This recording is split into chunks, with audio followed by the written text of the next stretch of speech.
So hello and welcome to Physics with Amol sir. So this video is for class 12 and we are going to continue with electric charges and fields, and today is the part 7. So previously we have seen about what we mean by electric field lines and we talked about the electric dipole. Okay, and we had one derivation to find electric field for a point on the axis of the dipole. Okay, today's part, the next part in that series, we are going to see the electric field for a point on the equatorial plane of the dipole.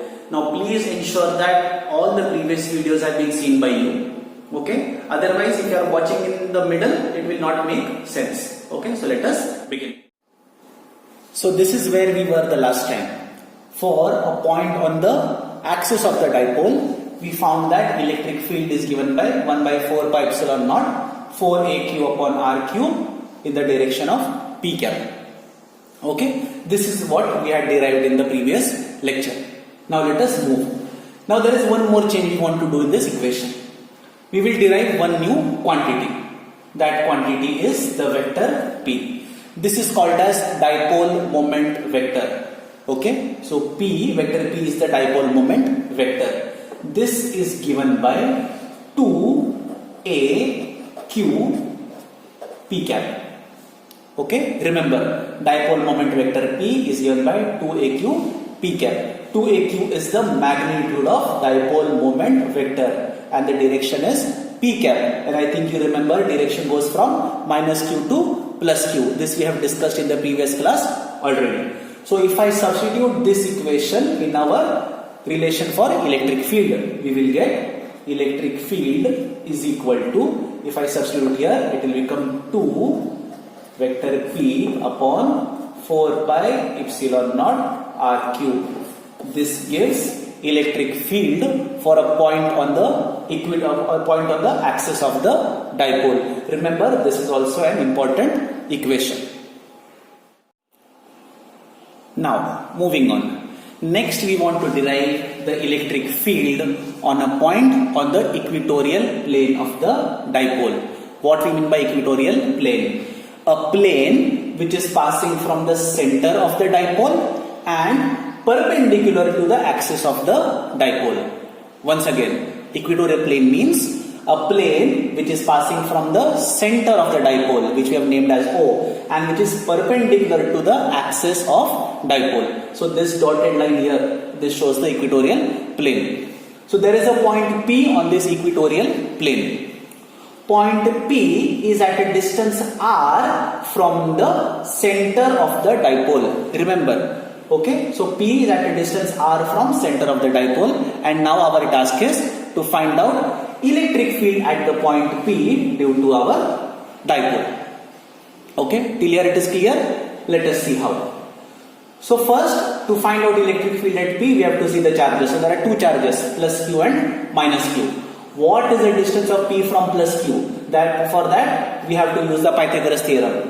This line is r. This is equal to a, both of them. So therefore the distance of this line is under root r square plus a square. I think you understand it from the Pythagoras theorem. Similarly, distance of P from minus q is also under root r square plus a square.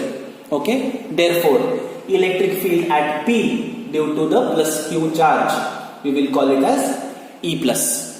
Okay. So E plus is electric field at P due to positive charge, will be equal to 1 by 4 pi epsilon naught, then magnitude of the charge, that is q upon the distance square. Distance is under root r square plus a square. Square of that will be nothing but r square plus a square. So this is electric field at P due to the positive charge. Okay. Similarly, electric field at P due to the negative charge, I will write it as E minus. It will be equal to 1 by 4 pi epsilon naught q upon r square plus a square. You will see the magnitude of the electric fields are the same, whether it is due to the positive charge or the negative charge.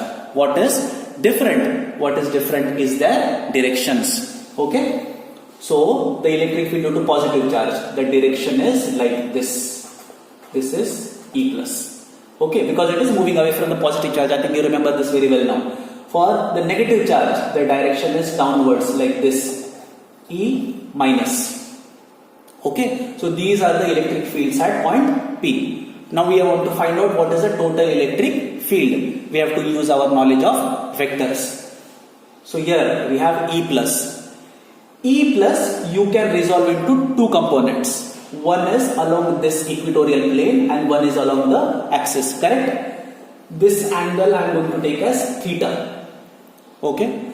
The resultant vector will be like this. Okay. We'll talk about why it will be in that manner. First of all, if I have E plus, I will resolve into two components. One is along the equatorial plane, one is along the axis. Similarly, for E minus, we will resolve one along the equatorial plane, one along the axis. You can see these two components will cancel each other out. The vertical components of E plus and E minus will be cancelling each other out. Only component will be remaining, that is along the axis. So these will be the sine theta components that are cancelling. What is remaining is only the cos theta component. If there is confusion about it, please visit class 11, our discussion on vectors. Okay, so the total electric field here, we will call it as E.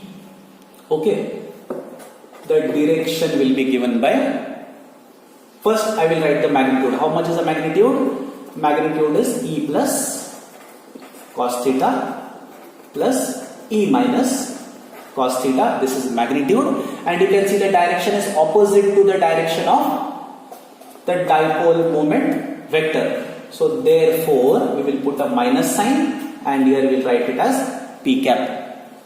Once again, the magnitude of this field E is equal to E plus cos theta plus E minus cos theta. Why? Because sin theta components have cancelled each other. Which component is remaining? Only the cos theta component is remaining. And direction is minus P cap. Because you can see it is opposite to the direction of the vector P. Okay. Then we know how much is E plus cos theta. We know how much is E minus cos theta. Okay. So cos theta we will take out of the bracket. So I will write it as minus E plus E minus cos of theta P cap. Now this you can see is cos theta, right? Cos theta is adjacent upon hypotenuse. How much is adjacent? A. What is the hypotenuse? It is equal to the distance from plus q to p, that is equal to under root r square plus a square. So we can write cos of theta as a upon r square plus a square to the power 1 by 2. How did we get this? Because this angle, I think you can see this. This angle is cos of theta. Cos of theta is adjacent by hypotenuse. How much is adjacent? A upon. How much is the hypotenuse? R square plus a square under root. So therefore we have written it as r square plus a square 1 by 2. Understood? So therefore, how much is the electric field?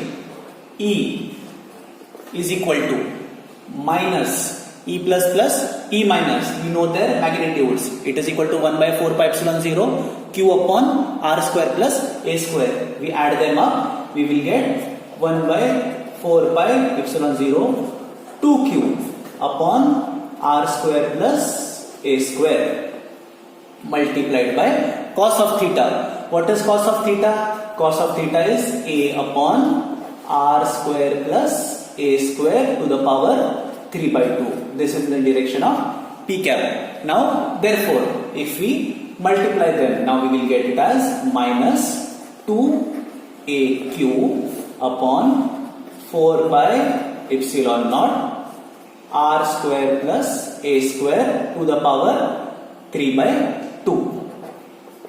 In the direction of P cap. Here by mistake I wrote it as 3 by 2 R square plus A square to the power 1 by 2. That was what in the previous equation. So electric field will be equal to minus 2AQ upon 4 pi epsilon naught R square plus A square to the power 3 by 2 P cap. Okay, you multiply these two, we'll get it as to the power 3 by 2. But then you will also remember 2aq is nothing but the dipole moment vector. So therefore I can modify it and we can write electric field is equal to minus vector p upon 4 pi epsilon naught r square plus a square to the power 3 by 2. Okay, this gives electric field for a point on the equatorial plane of the dipole. But then let us make one more approximation. If we say r is greater than a, okay, the distance r is very much farther away than the length of the dipole. If r is much greater than a, I can write r square plus a square is approximately equal to r square, and therefore this equation can be written as E is equal to minus P upon 4 pi epsilon naught r square to the power 3 by 2. Square will get cancelled and this will become equal to r cube. This gives electric field for a point on the equatorial plane of the dipole. So both these derivations, first for a point on the axis of the dipole and next for a point on the equatorial plane, very important. Now you are going to see both the videos. Make sure you have written all the steps, okay? Unless you write these kind of equations, you will find them difficult. But once you write them, they are very easy to understand. Okay, so I hope we have understood this. Thank you.